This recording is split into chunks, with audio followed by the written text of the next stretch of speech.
Hey everyone, Ivy League Gaming here, and today we're playing Raid Shadow Legends, and well, it's time for another fusion. We have another fusion around the corner. It's exactly on the date I predicted. If you were hanging out with me live on Twitch, I was like, I'm guessing it's this day. It is. But besides the date and announcing all the stuff and the character skills, this is also going to be a different style fusion. So let's read the details. I'll get to that part. I just saw the quick note for that, but I don't know the details of everything yet. I wanted to do a live reaction video, guys. I wanted to live react, not read everything first, and then, well, yeah, give you a live reaction and honest opinion and my thoughts as I go along. So let's not overly prepare. Let's have a live reaction videos, at least give an honest first impression and maybe some exciting yays or oh craps, right? Let's get to it. We have, how the hell do I say your name? Bruh. Why did they give us such a crazy name? Lana Tharl. Lana Tharl. Lana Tharl. Okay, guys, that's it. All right, so I'm going to read the blurb from the content creator information notes first. So, on Thursday, August 4th, we're planning to launch a fusion event for this new champion. High Elf Legendary HP-based Force champion. So hopefully his damage is also based on HP. We don't know the details for that technically, unless it says this in the description of this little blurb here, but I don't know. We'll find out. It's so funny. Sometimes they'll be like, HP champion, but then their damage still scales on attack. So guys, pay attention to that. That's a quick little disclaimer. There's a lot of champions that say, oh, they're defense, HP, whatever based, but they still have damage based on attack. I don't know how they mix those up or what they do. There's a couple of champions people have pointed out to me. Like, I think, was it Taragi? No, is he based on HP? Yeah. They're like, oh, he's HP based, but then the actual attacks are still attack based. So pay attention to those. Make sure you guys look at the skill. Don't get confused. All right, let's keep going. All right, this is the champion that will be helpful in PvE and PvP content. Let's go through his kit.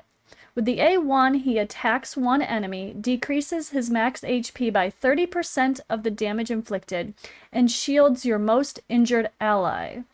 This skill will help you fight against the Scarab King, as the skill itself has a built-in destroy set. So that's simple enough. Decrease enemy max HP. That is part of what helps take the Scarab King down faster. So easy enough. A1 that can help with that. I'm not quite sure about the rest of the kit for it. Okay, I guess I'm assuming that the shield he puts on is go for the next skill, if this is Scarab King conversation, also books to a 3-turn cooldown, so it's up 100% of the time if we're going the old school way of dealing with the Scarab King. Besides using a champion to solo it, I mean. Or maybe he can solo it. I don't know. Anyway, let's get to it. Let's read it. With the help of the A2, he attacks all enemies and shields your team for 3 turns. If any of your allies are dead, shield can be removed neither by enemies nor by allies like Seer. Finally! I like that. This skill will once again help in fights against Scarab King and Demon Lord, as 3-turn shields will basically have your team permanently protected. So yeah, we can assume that 5-turn cooldown has 2 books into 2 other cooldowns, so it's up 100% of the time. That's the hope, right? Or 4 at the worst. But that's really nice to see. I always had this gripe about Cardiel and Brogni. Or maybe not Brogni. I actually never used Brogni with Seer.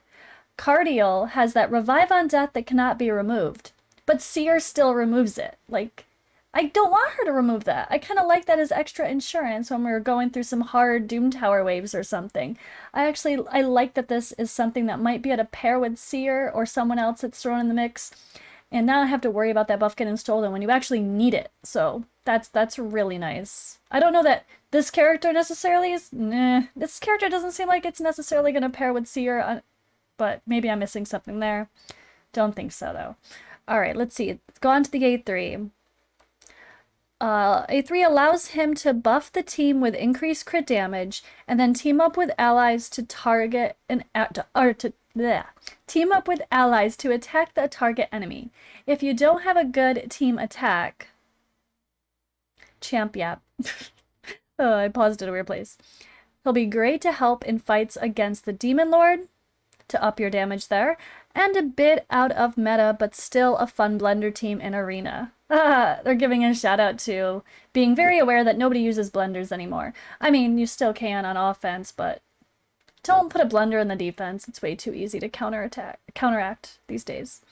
With the help of his passive skill, he deals more damage to enemies under a shield. Interesting. On top of that, he has a high HP aura for Doom Tower battles.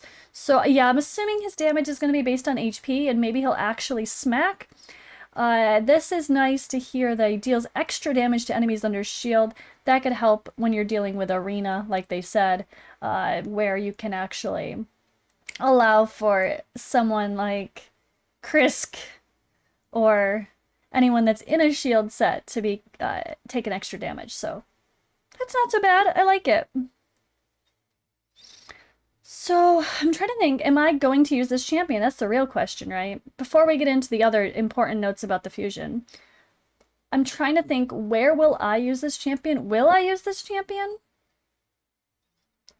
I mean, when it comes to Scarab King, I'm very happy using Urost in the very slow builds, take no turns, get provoked, tanky, easy build, because honestly, without that, I don't think I would have a use for Urost. So I don't really find a reason to rebuild any of my teams to be able to do Scarab King personally. So using Urost, who you get from the Doom Tower, I think for my account, I don't see this as a character I'll use in Doom Tower. Let's see, shields that cannot be removed might come in handy overall, though. Honestly, maybe potentially Hydra for sake of that. Having a shield buff that cannot be removed from the Head of Mischief could really be helpful, and that's up on a 3-turn cooldown. That could be helpful against the Head of Wrath smacks, right? Hard smacks from the Head of Wrath, always having a shield up.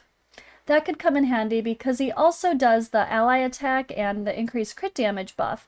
So as long as there's someone else in your team to be a mischief target, if the Head of Mischief is around, which you need to prepare for higher levels anyway, then the increased crit damage buff is just going to help everyone do more damage, so that's certainly not going to hurt.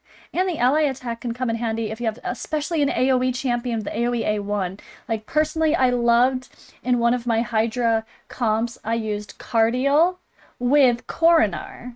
And I had Coronar in a taunting set. So Coronar can be a mischief target with his extra buffs he puts up. He also is an amazing provoker for dealing with the Head of Decay. So when it comes to that, having him in a taunting set, plus the fact that he taunts already, or provokes already, Coronar's a really solid provoker against the Head of Decay. And if you have an ally attack champion in there, and he's going to use his A1, which he's in a taunting set, then you're increasing another chance to be able to put a provoke on the Head of Decay. And also those provokes from the set go through Poison Cloud. So you don't have to worry about weak hits from Poison Cloud because the set provokes from Taunting Set actually land. So this might be a character that I could see using in Hydra alongside of a squishier team, maybe even. Or along with my like Inquisitor Shamal or something. I don't know, it's interesting. Definitely the AoE, I love that. Oh, maybe with Mother Sibel because she has the AoE A1 with a decreased speed debuff. Something that I love, the ally attack champions that have a deeper kit for Hydra for sake of just allowing them to use it more often. Geomancer, his decreased accuracy. I'll have to see if I can get this character involved in Hydra. That'll have to be one of my goals on the test server if we get access for playing around with this, which hopefully we will. I will do my best, guys, to see how this character performs in Hydra. And I'll bite the bullet and waste my time in Hydra on the test server for you guys, so you don't have to waste your time doing it yourself. Now, we need to get to the important part. How is this fusion going to be done? This I heard was different. There's a little exclamation point next to it. So now let's read it. Let's find out. Please note that this format of this fusion will be different already. Just as usual, you'll need to fuse the legendary from Epic Champions. Okay. Epic Champions, I like hearing that because who has a free-to-play series, Epics and Uncommon only, that wants to be able to use Epics and have a reason to fuse Epics and fusions? Alright.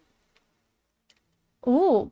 While you'll need to summon the Epic Champions from fragments. So this screams Brogni fusion, right, guys? I love this. Now, I love this if it's not as hard as the Brogni fusion. Because let's be honest, that was impossible. If you missed a single thing, you were screwed. Like you had to do exactly the amount of everything or you were screwed. You missed one, there was no way to like be like, well, I'll just go get some more fragments from this area. Because the way the fragments were laid out, if you, like I missed Fenshi. I couldn't go win a tournament to get extra fragments for Fenshi because, oh, that one already happened.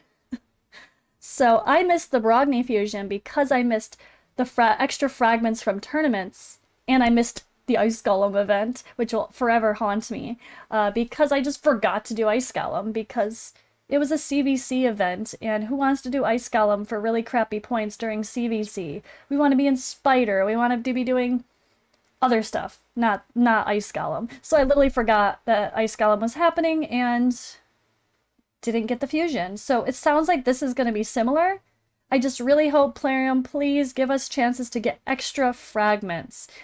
Even if that means we have to summon more, or for Summon Rush, another level of extra fragments that you don't really need, or Champion Chase, another level that we don't need, or even just the harder champion training tournaments where you have to get pretty far down to get the extra ones, but maybe those ones you don't actually need.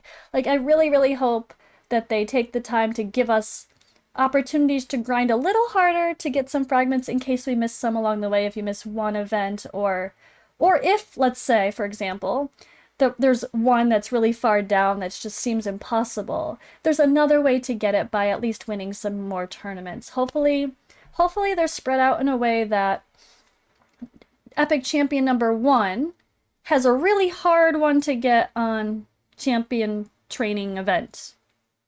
But after the champion training event is over, there's a chance to win fragments by winning a tournament for Spider for Epic Champion 1. You know what I mean? I hope that they spread things out in a way that allows us to make up for mistakes if we miss something or if we just run out of juice grinding. Like right now, I don't have silver on either one of my accounts. I'm silver starved.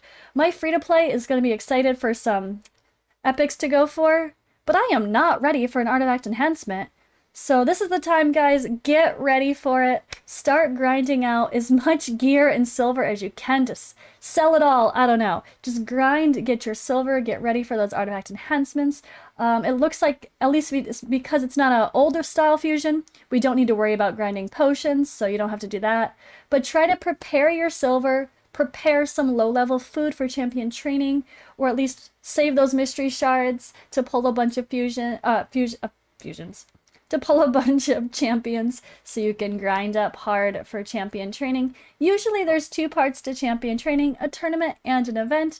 It's always smart to maybe start the beginning of the event pushing hard with low-level food, and then the second event, you make that low-level food into bigger food. So try to think about it that way and be resourceful for sake of those low-spend, free-to-play people that struggle with energy, silver, etc. But, whew. Alright, guys. Let me know what you think in the comments below. Do you see a place that this character fits into your roster perfectly? Do you see some interesting synergies that maybe I didn't mention? Or maybe, hell, even Hydra, like I like to talk about lately, apparently. Maybe you're like, oh, I know the exact people to pair with him for Hydra. He would be so good along, blah, blah, blah, blah, blah. Let me know what your thoughts are. I'd love to hear. And I'll see you guys in the next video and live on Twitch tonight.